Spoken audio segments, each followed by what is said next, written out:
अस्सलामुअलैकुम वरहमतुल्लाहि वबरकातुहू। प्यारे दोस्तों और यूट्यूब फैमिली, उम्मीद है आप सब खैरियत से होंगे और अल्लाह पाक आपको अपने हिफ्ज़ो अमान में रखे और आपकी तमाम जायज़ दुआएं कबूल फरमाए, आमीन। आज की इस वीडियो में हम आपके लिए तारीख का एक ऐसा इबरतनाक सच्चा वाक़या लेकर हाजिर हुए हैं जो हमारे दिलों से दुनिया की मोहब्बत को ख़त्म कर देगा, इसलिए वीडियो को आखिर तक लाजमी देखिएगा। बन्नू उमैया के एक बहुत बड़े और ताकतवर खलीफा गुजरे हैं जिनका नाम सुलेमान बिन अब्दुल मुल्क था। इनके पास दौलत, फौज और ऐश व आराम का हर सामान मौजूद था।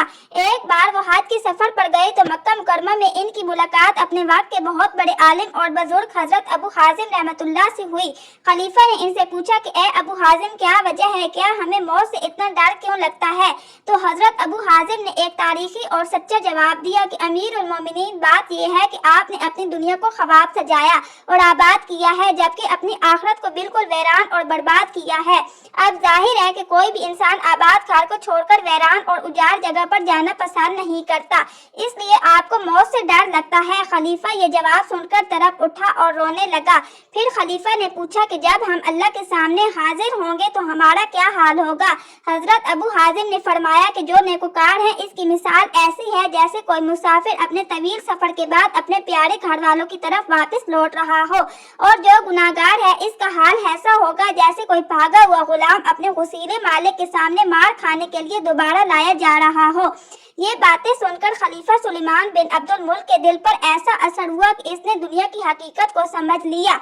अभी इस वाक़े को कुछ ही अरसा गुजरा था कि वो शदीद बीमार हो गए और अपनी मौत से पहले इन्होंने वसीयत की कि मेरे बाद उमर बिन अब्दुल अजीज को खलीफा बनाया जाए, जो अपनी नेकी की वजह से मशहूर थे। जब खलीफा सुलेमान बिन अब्दुल मुल्क का इंतकाल हुआ और इन्हें कब्र में उतारा जा रहा था तो वक्त के अकाबरीन ने देखा कि इनकी बड़ी सल्तनत का मालिक आज सिर्फ चंद गज के सफेद कफन में लिपटा मिट्टी के नीचे जा रहा है और इसकी तमाम फौज और खजाने दुनिया में धड़े के धड़े रह गए। प्यारे दोस्तों, अल्लाह पाक हमें आखिरत की तैयारी करने और दुनिया के धोखे से बचने की तौफीक अता फरमाए। अगर आपको आज की ये वीडियो पसंद आई हो तो इसे लाइक करें, शेयर करें और हमारे चैनल को सब्सक्राइब करना हरगिज़ मत भूलिएगा। अपना बहुत सारा ख्याल रखिएगा। अल्लाह हाफिज।